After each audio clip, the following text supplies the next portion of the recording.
Hello, everyone. Welcome to the third episode of Oklahomans of DC. I'm Bennett Brinkman, Gaylord News Washington correspondent, and I am joined here today by Ellen Knickmeyer, an Associated Press reporter whose career has taken her all over the world. She now works out of DC covering foreign policy, but is spending the pandemic at her family farm just outside of Oklahoma City. Well, Ellen, thank you so much for making the time to speak with me for this Oklahomans of DC podcast. Or you told me that you are in Oklahoma currently at your family farm? Yeah, my great grandfather's farm. He got it the year after the land run in Oklahoma City. So I'm Wow. happy to be back here. Yeah, that's really cool. And you've been there since May, since around the beginning of the pandemic Yes, and everything. my boss was nice enough. I wanted to come back here because my family's here and my home's here. So I mean my house is here. Okay, well, if you want to just kind of tell me a little bit about your story about leaving Oklahoma, when that happened, what that looked like, and kind of what went into that decision. When I was in college, I was working for the AP in Oklahoma City during the summers, and I worked for them over holidays and things like that. And when I was working for them as an intern is when the Gulf War started in the 1990s, which is how long I've been in journalism. And so the AP office then was in the basement of the Oklahoman building. And so when the Gulf War started, we were all down. The AP was down in the basement. The Oklahoma City office was down in the basement of the Oklahoman office, and I was just there watching kind of like the Gulf War unfold. And this was when CNN was first making its appearance. They were becoming big on the global news coverage, and so these CNN reporters were covering the start of the Gulf War and and I was watching that, and it was just something I was so attracted to the idea of like being in a story that was so important the whole world was involved in and watching. And I think that's what kind of got me wanting to be overseas, to go overseas reporting. And so from there, from college, I worked for the Oklahoman for a long time, and I joined the AP, and gradually over many years, worked my way up to bigger and bigger bureaus in the AP, and then got overseas for them. My first posting was in the Rome bureau, but it took a while. But that's kind of what started it. Yeah. So is there a moment that you can describe when you realized or when you knew that you would be leaving Oklahoma and what that felt like, or was it kind of just more of a gradual thing? I don't know. I was in my early 30s by the time I left Oklahoma, and my family's here, my land is here. I mean, my roots are here for sure. But at the time, like all my friends were getting married and stuff. I mean, like their lives they were settling down, and I was wanting to kind of move out. And at the time, that was just a good move for me to get out and go to California and New York. So when did you end up in DC? DC, I was overseas in like Rome and Africa and the Middle East for 18 years or so, and I kind of increasingly got a hankering to be settled, to be in one place and to have a home and a garden and things. So I wanted to come back to the US. So I joined the AP again, and I came back. And right now I'm working for the AP in DC, and I'm covering foreign policy and national security. So when you were overseas for those 18 years, did you have like a home base, or was it kind of just from one place to the next? It was definitely from one place to the next. I mean, there were times when I was like, a whole year trying to get a visa to live in the place that I was supposed to report on, and like living in very temporary lodgings with a bunch of roommates and things like that. So yeah, I was based in Rome, and then Abidjan, and then Senegal, Dakar, Senegal, and West Africa, and then it was Iraq, and then it was Cairo, and then Beirut in Saudi Arabia, Riyadh, Saudi Arabia. So a lot of moving around, which was Yeah, great. I mean, I enjoyed all of it, obviously, but there's a terror. You want to do things, but you want to have a home too. right, right. Well, that's a lot of places to be. Yeah. Is there a favorite thing that you did over there, or a favorite place that you visited, or just an experience that stands out to you from that time? Yeah, I mean, there were definitely lots of them. I liked Mhm. the country of Yemen for some reason. It's got some of the oldest cities in the world, thousands and thousands of years old, and the architecture is still the way it is, and it's really off the beaten path. And I just like wandering around in the old city in Sana'a, the capital of Yemen, and the people were so hospitable. And if they realized I was lost, like some old grandfatherly person would like tell his grandson to figure out who I was and to get me back home and stuff like that. It was just, I enjoyed that. I mean, getting to see these out of the way places with really intact cultures that hasn't been kind of like homogenized by Western culture yet. I really enjoyed a lot of that. Yeah, that sounds really cool. When you were in Yemen, what were you covering primarily? At that time, that was right before the Arab Spring uprising. So I was covering a little bit of Al Qaeda and what have you. At that time I was kind of freelancing for Foreign Policy magazine, and I got a good leak, a good tip for a story, and I did a story, and then it was about the Yemen president, and the Yemen, after the story came out, the president's security guards showed up at my apartment and expelled me from the country for it. They like drove me to the airport at high speed and made me get on a plane. Wow.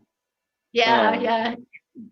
But I had that's to like they wanted me to leave the country right away, but I convinced them to take me back to my apartment and let me pack and get my cat, and then they could expel me. So so they weren't even going to let you like pack or anything like that? right, yeah, or get the cat. Yeah. That's crazy. Did you did you ever go back to Yemen after that, or was there kind of an Did I? understanding that you wouldn't be able to? Yeah. Well, I mean, since then that president has very much been overthrown. So I think I would be able to get back there eventually. So I'd like to. Yeah, that's kind of wild. Yeah, yeah. I've been expelled Um, from a couple of countries, from I think Ivory Coast, and just really briefly from Syria. So wow. Well, yeah, is that something that's to be, I don't know if expected is the right word, but it kind of goes with the territory. focusing on DC a little bit, you decided to kind of make a home base, I guess, in DC. And then would you Uh-huh. still go overseas once you made that decision? Right now, my job doesn't involve all that much. I mean, Mhm. I might be traveling like with some US politician or diplomat overseas every now and then, but mostly I'm based in DC. So I still, I bought my grandfather's old farm in Oklahoma. So I've kind of got, I'll be coming back a whole lot. I mean, we still have like a few acres of the original farm. So, but I do like DC. I think it's such a civilized, pretty city, and I love walking every place, and Yeah, there's lots to like about it. I yeah, don't know if you enjoy being in DC too. I mean, I know you're there at a weird time during the coronavirus, and lots else, but it's definitely been an interesting time to be out here. I have kind of realized, I think the more time I spend out here, the more I would like to end up out here. Um, oh, that's so, which has been cool. It's been a pleasant surprise to find that out. oh, that's great. Yeah, I Yeah, know. It was just I was struck by how pretty it is with all the flower gardens and everything. So yeah, I've definitely enjoyed that. And I went yeah. and the cherry blossoms were out last week, so I went and did the whole walk and took a whole bunch of pictures and everything, which was great. That was a lot of fun. Oh, that's great. Do you feel like Um, you're kind of there by yourself in a way? Are there still people, like not many people out? Or- yeah, it's been interesting. I mean, I feel like I have been probably around more people than some just because, I mean, we're using public transportation to get Yeah, around just for everything. And then the four of us that are out here with OU, we all kind of stick together. And so we'll go out to eat sometimes or just do all that kind of stuff. There hasn't been much to do in the way of monuments and museums and things because they've all been shut down, but we've kind of done our best to explore as best we can. yeah, that's So great.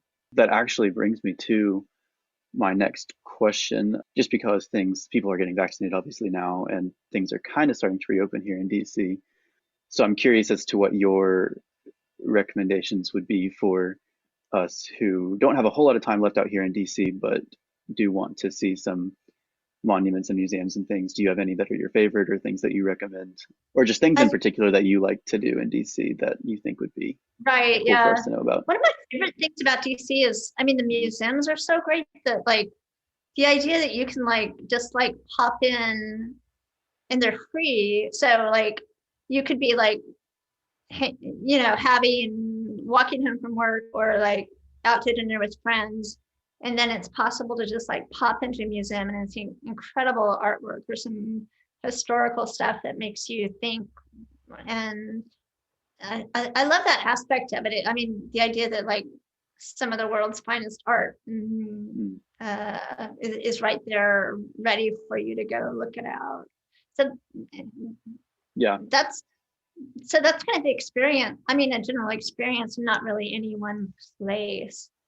I like just hanging out at Meridian Hills Park up in the Northwest with my dog. We live close mm, to there, so got it. it's very pretty. Yeah, Yeah. yeah, that whole area has been cool. We did like an Easter picnic on the lawn of the National Cathedral up Cool. in kind of the northwest part, which was that was a lot of fun. It was a beautiful day for it. So Yeah, yeah. I'm curious too a little bit just about you said that you kind of come back to Oklahoma fairly often just to spend some time there and everything. What is it like returning to Oklahoma after being in DC or when you were spending a lot of your time overseas and then you would come back to Oklahoma? What is that like? Yeah. When I come back to Oklahoma, I kind of don't leave the family property. We've got 12 acres here, and I feel like it's like a little family island, and it seems kind of removed from the world. So we just like have barbecue with my cousins and hang out with them. And right So now, it's like kind of just like a place of like peace, I guess. very much Um, so. Yeah. mhm. Yeah. That's cool. Yeah. I mean, I have one cousin that lives right next door and another cousin that's just, you walk through a path in the field and there's her house and stuff like that. So That's I awesome. enjoy it. Yeah. Before you left Oklahoma and you were living in Oklahoma full time, working in the basement of the Oklahoman and all of that kind of stuff, could you have imagined that you would have left and gone to do all of the things that you've done and seen all of the stuff that you've seen? No, and I would have been happy if I had known what I was going to be able to do. Mhm.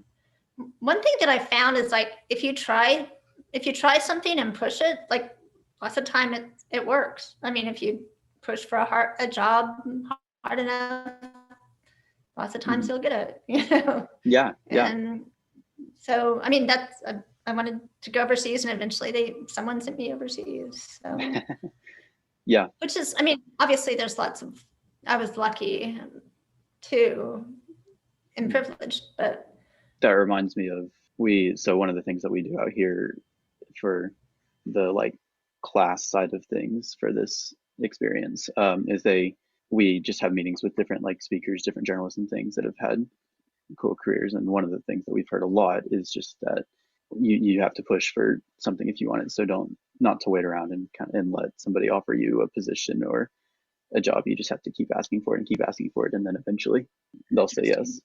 And I Um, do think it's a little bit harder for people from Oklahoma who maybe if didn't go to an Ivy League college, it can be harder to bring yourself to the attention of the people with the authority to give out those jobs. It takes longer. But even then, I mean, there's lots of Oklahoma reporters here in Washington and overseas, lots of really well-respected ones. So so where did you go to college? I went to OU, but I never graduated from OU. The Oklahoman hired me my junior year, and I never was able to go back and finish my degree. I got my master's later on, but Got I don't have a bachelor's degree. So it. I will go ahead and finish with two questions then that I am asking everyone that I talk to for this podcast. And the first is, when people in Oklahoma ask you about DC, what do you tell them? um, I tell them that I love walking around in the Capitol, looking at the beautiful tiles and all the historic stuff. And I love just walking around in the city because it's green and there are all these, especially in the spring, it's just beautiful. Yeah, yeah, it's I have found that as well. We're finally getting Yeah, into the days where it's not, you know, 40s and windy, and right, it's been very nice out here. right. Are Um, you going to be here in the summer in August? That'll be something to. I Yeah, I will not. Okay. I have a job and classes that I have to get back to in Oklahoma, unfortunately, but I'm hoping to experience that sometime here pretty Yeah, soon. no, you won't be Ah, missing me. So. yeah, I could see that actually. So then my second question is just the reverse. When people in DC ask you about Oklahoma, what do you tell them? But then in your case, we can expand that too. When anybody, because you've been all over, asks you about Oklahoma, what do you tell them? It's got amazing history. I don't know if there's any place, there's not any state in the country that has our kind of history of the Native Americans, the African Americans, a lot of them freedmen and, white settlers and what have you. There's all kinds of interesting history and geography. And, you don't see Oklahoma in the movies so much, but there are places that are beautiful, even though they're not. Lots of places that are really cool that aren't widely recognized. Yeah, well, I would definitely agree with that. I think Great. Oklahoma, it does tend to get overlooked sometimes, but there's a Yeah. lot there that people don't always recognize. So, well, thank you so much, Ellen, for making this time and for talking to me about all of your experiences, because there's so much and it's so cool to hear about.